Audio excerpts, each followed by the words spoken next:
오늘은 3월 21일 누가복음 22장 54절부터 62절까지의 말씀입니다.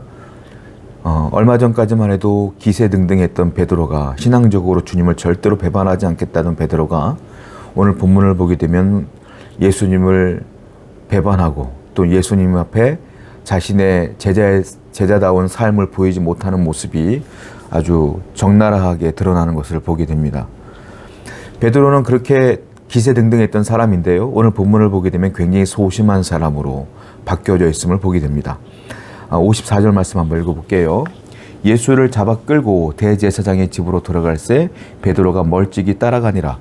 예수님이 잡혀갈 때에 베드로가 적극적으로 만류하지도 않고요, 그리고 예수님을 완전히 떠나서 도망가지도 못합니다. 어떻게 갑니까? 멀찍이 따라갑니다. 이 말은 여차하면 자신이 도망갈 수 있는 거리를 유지하면서 예수님을 따라가는 모습이죠. 이 모습을 보면서 저는 그런 생각을 해봐요. 저를 포함하여 모든 그리스도인들이 우리가 때때로 하나님께 기도할 때가 있지 않습니까? 기도하고 또한 예배를 통해서, 부흥회를 통해서 은혜 받을 때가 있어요. 그럴 때 어떻게 하죠? 기도할 때, 은혜 받을 때 우리 마음이, 우리 감정이 막 격동하고 격해질 때가 많습니다.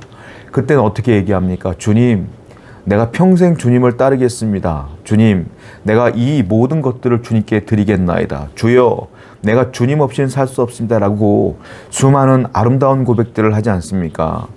그런데 어떻게 돼요? 그 고백이 끝나고 하루가 지나고 이틀이 지나면 우리 마음 가운데 어떤 마음이 들어옵니까?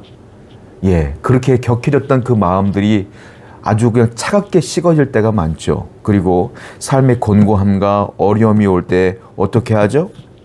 이 베드로와 같은 모습으로 살아갈 때가 너무 많다는 거예요. 베드로가 어떻게 했어요? 주여, 다 배신해도 나는 배신하지 않을 거예요 라고 했던 베드로가 지금은 어떻게 하죠? 도망갈 궁리를 하며 멀찍이 예수님을 쫓아가고 있더라. 우리의 성도의 모습이 이럴 수 있다는 거죠. 그러니까 항상 어떻게 될까요? 내 신앙을 자신할 수 없고요, 항상 겸손하게 주님 앞에 무릎을 꿇고 나아가야 된다는 거예요. 다행스러운 것은 베드로가 나중에 하나님의 은혜로, 주님의 은혜로, 주님의 사랑으로 다시 회복되어진다라는 거죠. 성도는 위기가 있고 신앙적으로 어려움도 있지만, 때때로 우리가 주님을 배신할 때도 있지만, 주님은 우리를 너무너무 사랑하시기 때문에 그 사랑으로 다시 회복될 가능성이 굉장히 크다라는 겁니다. 여러분, 혹시 신앙적으로 예전에는 그렇게 열정적이었지만 주님을 위해 살겠습니다라고 고백했지만 지금은 냉소적으로 변한 분들 계십니까?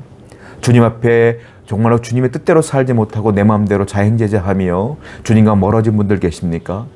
베드로와 같은 삶을 살고 계신 분들 계십니까?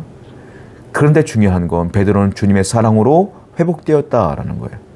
여러분들도 마찬가지로 주님의 사랑으로 회복될 줄로 믿습니다. 이런 믿음으로 다시 일어나시길 바랍니다. 55절 볼까요? 사람들이 뜰 가운데에 불을 피우고 함께 앉았는지라. 베드로도 그 가운데 앉았더니, 자, 베드로가요, 사람들 틈으로 들어갑니다. 그리고 사람들이 추우니까 불을 피워놓고 있었던 것 같아요. 베드로도 그 옆에 앉아서 불을 쬐고 있었다라는 거죠. 자, 베드로가 예수님을 따라갔다는 것은 예수님을 구하고자 하는 적극적인 의지가 있었던 것 같지는 않아요. 왜 따라갔을까요? 어떻게 사건이 진행될 것 같은가 라고 하는 궁금증 때문에, 그것을 알기 위해서 멀찍이 떨어져서, 주님과는 멀리 떨어져서 주님을 따라갔던 것 같다라는 거예요. 베드로의 모습 속에서 우리의 모습을 또 발견하게 돼요. 어떤 모습일까요? 주님께 적극적으로 다가가지도 못하고, 그렇다고 해서 완전히 주님을 떠나지도 못하는 베드로의 모습. 여러분들의 모습이 이렇지는 않습니까? 주님 앞에 완전히 달라붙어서 주님께 충성하는 모습이 아니라, 그렇다고 해서 신학적 양심이 있어서 완전히 떠날 수는 없고, 그래서 어중간하게 세상에 발을 담그고 주님께 발을 담그고 살아가는 우리의 모습과 흡사하지 않느냐라는 거예요. 이러지도 못하고 저러지도 못하고 이렇게 살 때가 얼마나 많느냐. 주님을 믿는다고 자신 있게 드러내지도 못하는 우리의 모습이 아니겠느냐. 여러분, 세상에 살아갈 때에 우리의 정체성을 숨겨서는 안 되겠죠. 여러분들의 정체성인 성도라는 삶을 많은 사람들에게 보여줌으로 그들에게 복음을 전하는 것이 우리의 사명이 되지 않겠습니까? 이러지도 못하고 저러지도 못하는 삶이 아니라 완전히 주님 편에 서서 주님의 이름을 드러나며 주님의 복음을 전하는 용기 있는 성도가 되기를 축원드립니다. 56절 한번 읽어볼게요. 한 여종이 베드로의 불빛을 향하여 앉은 것을 보고 주목하이로되 이 사람도 그와 함께 있었느니라 하니, 베드로가 불을 쬐고 있을 때 대부분의 사람들은 관심이 없었어요.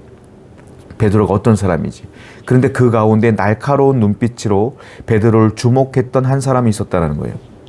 한 여종이 당신도 말투를 보아하니, 얼굴을 보아하니, 모습을 보아하니 예수를 따랐던 도당 아니냐? 예수를 따랐던 제자 아니냐라고 물어요. 베드로는 화들짝 놀라죠.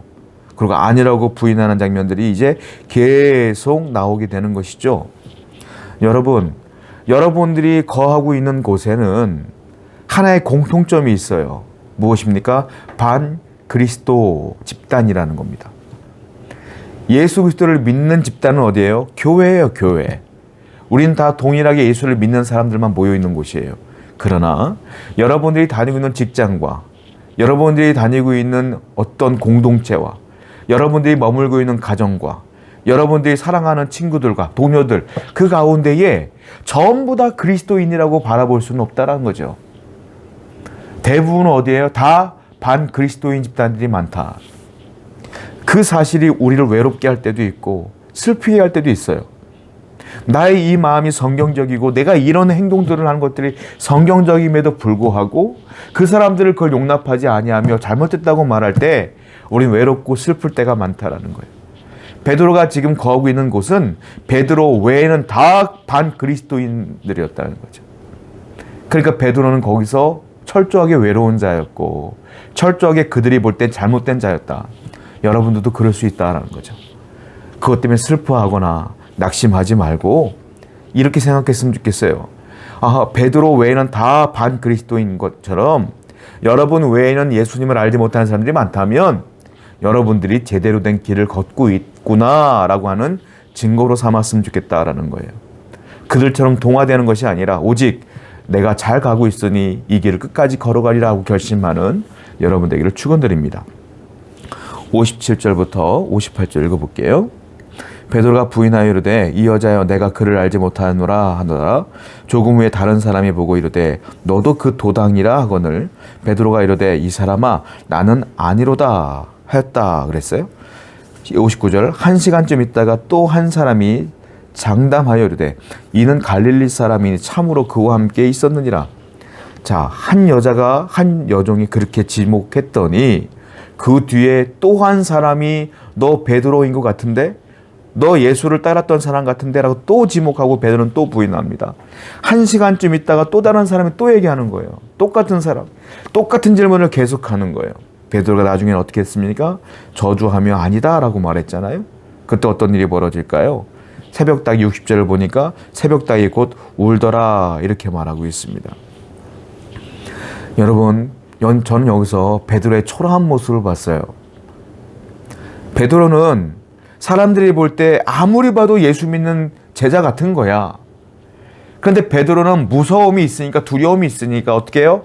철저하게 자기의 정체를 숨기고 있는 거예요. 나는 아니다. 나는 아니다. 그 사람들은 맞다. 맞다. 너의 말투 하나하나, 너의 표정 하나하나, 너의 얼굴을 보아하니, 너의 행동을 보아하니 너 예수 믿는 사람 맞아. 너 정말 제자가 맞아. 근데 제자는, 이 베드로는 철저히 숨겨요. 아니다. 아니다. 아니다. 어쩌면 이게 우리의 모습일 수 있어요.